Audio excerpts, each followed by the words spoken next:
मातृभाषा ही नहीं, हमारी मातृभाषा, हमारी परंपरा, हमारी संस्कृति, जो मातृभाषा बोलते हैं वो कभी गुलाम नहीं होते। ঠিক আছে দাদা, একটু বসুন। নমস্কার নমস্কার। তুমি নিয়েছি নাই, আমি বুঝতে পারি, তুমি বসুন। जिले में एक वीर क्रांति दूत हुआ करते थे शहीद शक्तिनाथ महतो। वो अक्सर कहा करते थे कि एक पीढ़ी को जेल जाना होगा, दूसरी पीढ़ी को गोली खानी होगी, तभी तीसरी पीढ़ी राज करेगी। जमशेदपुर वालों को झारखंड मिला, सरायकेला वालों को झारखंड मिला, धनबाद वालों को झारखंड मिला, बोकारो वालों को झारखंड मिला, हजारीबाग गिरिडीह को झारखंड मिला, रामगढ़ को झारखंड मिला, रांची को झारखंड मिला, लेकिन झारखंड बनने का हकदार और झारखंड में शामिल होने का हकदार पुरलिया, झारग्राम, बांकुड़ा के लोग भी रखते थे। कि जंगल महल की गलियों से एक आवाज आया है, जंगल महल की गलियों से एक आवाज आया है, उठो नौजवानों, फिर से इनकलाब आया। सभी को जोहार रहेगा दोस्तों। डुमरी के विधायक जयराम महतो पहुंचे बंगाल। जैसे ही डुमरी के विधायक जयराम महतो बंगाल पहुंचे, वहां जयराम महतो का जिस तरीके से स्वागत किया गया वो देखने लायक था। जयराम महतो का ऐसा स्वागत देखकर विरोधियों में खलबली मच गई होगी। तो चलिए दोस्तों, देखते हैं जयराम महतो ने बंगाल की धरती में क्या कुछ कहा। झारखंड में भी क्या सेफ है? 81 में 56 इंडिया के पास, 24 एनडीए के पास, 56, 24, 80 हम अकेले हैं। यानी हमारे पास कोई वोट बैंक नहीं, हमारे पास कोई समीकरण नहीं। और हमने क्या कहा कि पार्टी बनती है, बिगड़ती है। कोई आज बीजेपी में है, कल को तृणमूल में चला जाएगा। समाज आपका चिरंजीवी है, आप समाज के साथ रहिए। किसी एमपी एमएलए में इतना ताकत आपने देखा था क्या? हमने स्पष्ट कहा कि आप हमारे राजनीतिक कार्यक्रम में आते हैं, अच्छी बात है, आप मेरी पार्टी के मीटिंग में आते, अच्छी बात है, लेकिन आप समाज की मीटिंग में पहले जाइए। हमने एकमात्र भी एमएलए जिसने कहा था, जबकि आप भी जानते हैं 2029 में पता नहीं हमारा क्या होगा, क्योंकि हम नया विधायक है, हमारे पास कोई समीकरण नहीं है। 2029 में हमारे केसर समाज से होते तो हम भी बोलते पहले अपना देखते हैं भाई, लेकिन हम मैं जदि ममता बनर्जी घरे गिदर छुआ रहतो न तो टुकु समझतो न कि एते बड़ लोक इतना बेस हमार समाजटा है, मोर समाजटा। किंतु आज के मैं एक शोषित वंचित समाजेर बेटा, सोई खातिर मैं कहलो कि विधायक सांसद बादे सामाजिक स्थितिटा पहले भालो रहेक चाहिए, सामाजिक स्टेटसटा भालो रहेक चाहिए, सामाजिक पहचानटा भालो रहेक चाहिए, ओकर आइडेंटिटीटा भालो रहेक चाहिए। तोहरानी बुझे बारिया आज तोहरानी करो जंगल महले दो में हमरा सामाजिक नेता हाथ की ना नहीं, कोई तक मुंह से बोली बहराई ले, कोई टाइम कोनो कह पारला, कोनो कह पारला की एकटाও कही दे जितना कथा मैं कहलो, मीडिया कहो, भाषण कहो, जितना उदाहरण मैं देलो, जितना मैं उदाहरण देलो, हमको याद करके बताइएगा कि आपने कौवा को भी देखा है। आपने की बोले कौवा के बोलते पारी ना? क्या आपने कभी कौवा के गले में या पांव में भेड़ी देखा है? क्या उसे कभी पिंजरे में देखा है? क्या उसे कभी किसी रस्सी में या किसी भी प्रकार से बंधन में देखा है? नहीं देखा है। आपने क्यों कौवा के बंधने देखे छी ना? क्यों नहीं देखा है? तो कौवा भले काला होता है, देखने में भले आपको बुरा लगे, देखने में बदसूरत लगे, लेकिन जो वो काव काव काव काव चिल्लाता है, काव काव जो करता है ना, उसकी मातृभाषा है। और जो मातृभाषा बोलते हैं, मातृभाषा ही नहीं, हमारी मातृभाषा, हमारी परंपरा, हमारी संस्कृति, जो मातृभाषा बोलते हैं वो कभी गुलाम नहीं होते, उन्हें कभी कोई गुलाम नहीं बनाता। आपने सुगा क्यों देखे थी? आपने सुगा ही बोली ना? सुगा, तोता, पैरट देखने में बड़ा सुंदर होता है, पंख भी सुंदर होता है, चोंच भी सुंदर होता है और आवाज भी सुंदर होता है। लेकिन आपने क्या देखा होगा कि लोग उसे पकड़ते हैं, पहले उसके की बोली डंका काना सबसे पहले उसको तोड़ देते हैं। पांव में भी जरूरत पड़े तो एगो दुगो उसका तोड़ देते हैं और उसको भर के कहां रखते हैं? लोहे के पिंजड़े में। भले उसको खाने के लिए चना दे, मूंगफली दे, लेकिन उसको गुलाम बना के रखते हैं। रखता है कि नहीं? क्योंकि जो मिट्ठू, जिसे कोई तोता कहता है, कोई सुगा कहता है, कोई पैरट कहता है, भले वो दिखने में सुंदर है, हरा है, चोंच लाल है, खाता भी बढ़िया बढ़िया है, लेकिन वो भाषा का नकल करता है। टेम टेम टेम टेम उसकी भाषा नहीं है। वो भाषा का नकल करता है, वो किसी और की भाषा को बोलने का प्रयास करता है, इसलिए लोग उसे गुलाम बना के रखते हैं। तो इसलिए एक बात तय कीजिए कि आपको आजाद रहना है या गुलाम रहना है। तो भैया अगर आजाद रहना है तो आपको उस कौवे की तरह अपनी संस्कृति, अपनी परंपरा, अपनी आइडेंटिटी, अपनी पहचान, उसके साथ आपको जीना होगा। तो क्या ये नौजवान पीढ़ी जो हमारा आने वाला भविष्य है, क्या वो आज के इस कार्यक्रम के माध्यम से ये प्रतिज्ञा लेंगे कि आप अपनी परंपरा, अपनी संस्कृति, अपनी मातृभाषा को बचाएंगे? क्या आप प्रतिज्ञा लेंगे? क्या आप अपने सामाजिक कार्यक्रमों को, अपने सामाजिक आंदोलन को आगे बढ़ाएंगे? क्या आप प्रतिज्ञा लेते हैं? आज आपको ये प्रण लेना होगा, क्योंकि 21वीं सदी में हम जी रहे हैं। आज बहुत जल्दी हम लोग दिशा से हट जाते हैं, अपने रास्ते से भटक जाते हैं। इसलिए आज नौजवान पीढ़ी को विशेषकर आपको ये प्रण लेने की आवश्यकता है कि आज हमारी पहचान क्या है, हमारी परंपरा क्या है। उस पहचान को, उस परंपरा को, उस भाषा, उस संस्कृति की विरासत को, उसे सुरक्षित रखना है। आज हमें यह प्रण लेना होगा। ठीक है दादा, टुकु बसुन। नमस्कार नमस्कार। তুমি নিয়েছি নাই, আমি বুঝতে পারি তুমি বসুন। आज ये प्रण लेने की आवश्यकता है और विशेषकर जंगल महल के नौजवानों, मेरे भाइयों, मेरी बहनों, मेरे अभिभावकों, मुझे अफसोस होता है, मुझे दुख होता है आपको यहां देखकर। दुख हमें झारखंड के लोगों को भी देखकर होता है, लेकिन आपके लिए दुख थोड़ा ज्यादा इसलिए होता है कि जैसा भी सही जमशेदपुर वालों को झारखंड मिला, सरायकेला वालों को झारखंड मिला, धनबाद वालों को झारखंड मिला, बोकारो वालों को झारखंड मिला, हजारीबाग गिरिडीह को झारखंड मिला, रामगढ़ को झारखंड मिला, रांची को झारखंड मिला, लेकिन झारखंड बनने का हकदार और झारखंड में शामिल होने का हकदार पुरलिया, झारग्राम, बांकुड़ा के लोग भी रखते थे।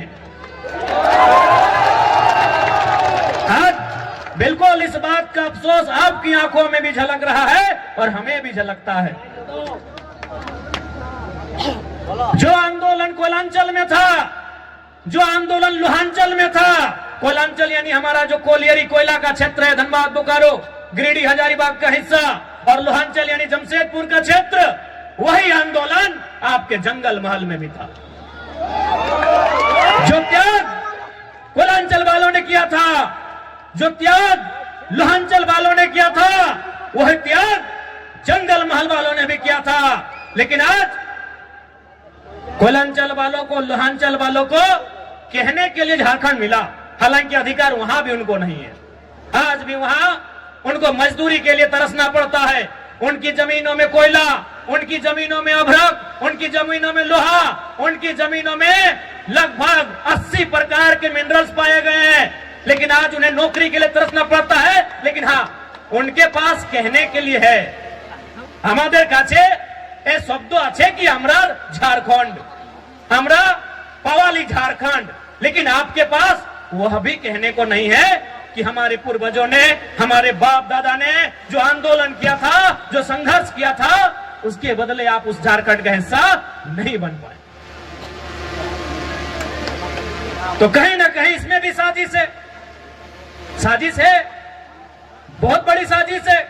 तो इसलिए नई पीढ़ी को यह प्रण लेना होगा कि हमारे पूर्वजों ने आंदोलन को जहां लाकर छोड़ा है, वो विरासत जो हमें देकर गए हैं, उस विरासत को यहां से फिर से हमें लेकर जाना होगा। क्या आप तैयार हैं? कि जंगल महल की गलियों से एक आवाज आया है, जंगल महल की गलियों से एक आवाज आया है, उठो नौजवानों, फिर से इनकलाब आया। क्या आप तैयार हैं? और देखिए नौजवानों, मेरे भाइयों, हम जिस रास्ते में चलने जा रहे हैं, जो कार्य हम करने जा रहे हैं, मानते हैं आसान नहीं है,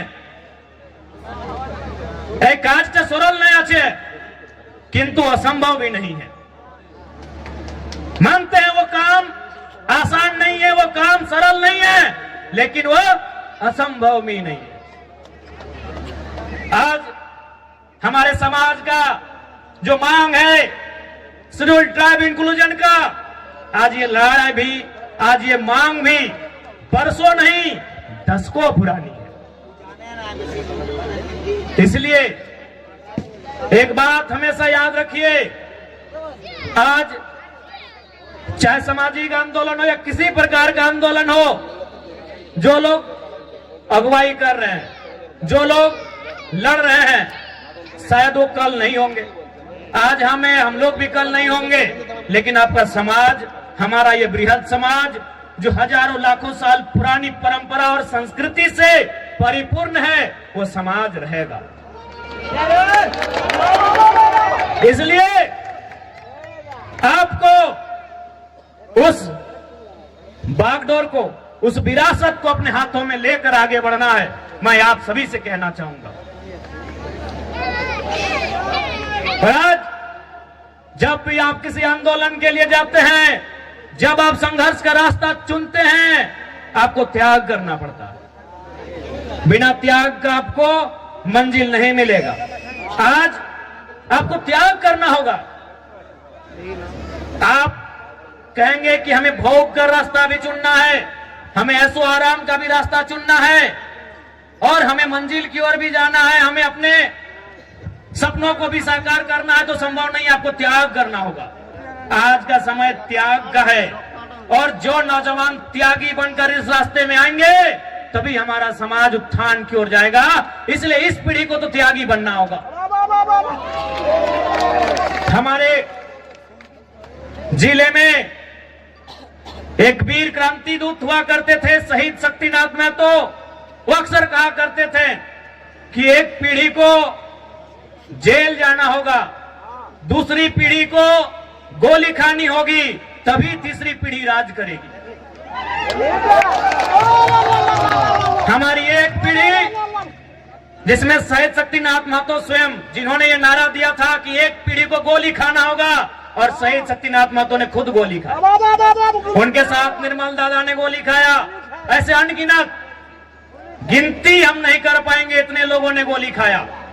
अब का जो समय है कि एक पीढ़ी गोली खाएगी, दूसरी पीढ़ी जेल जाएगी, ये शायद जेल की स्थिति वाला समय है।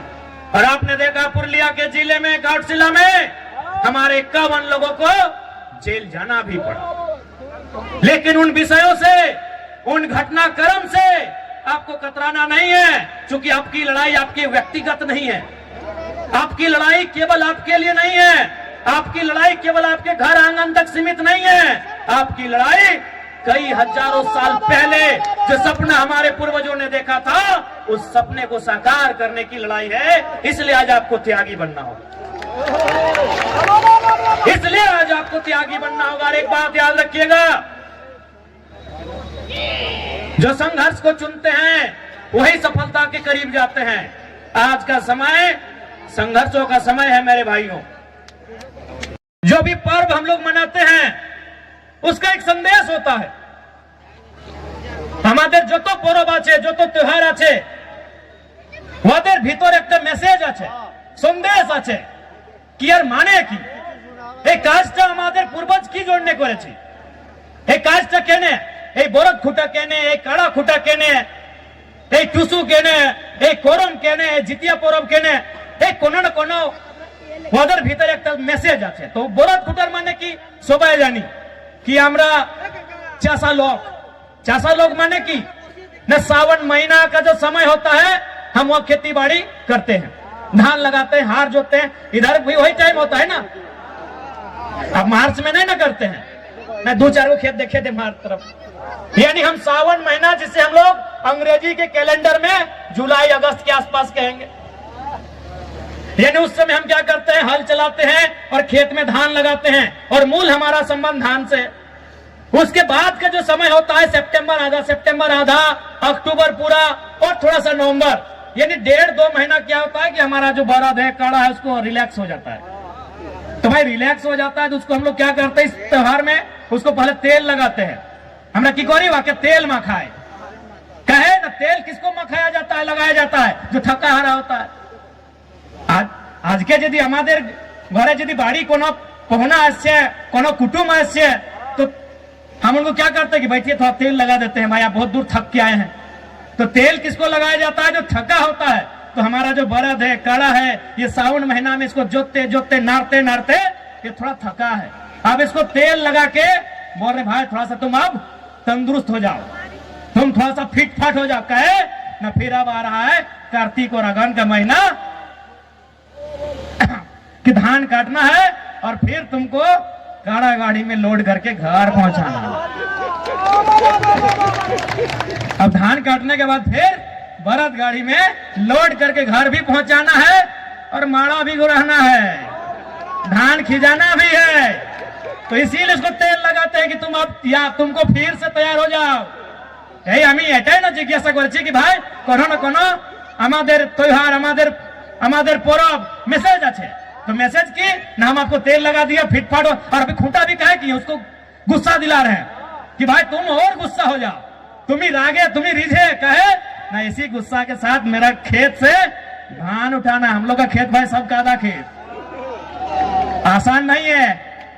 कुड़मीर खेत से धान उठाई के लाना आसान है कि?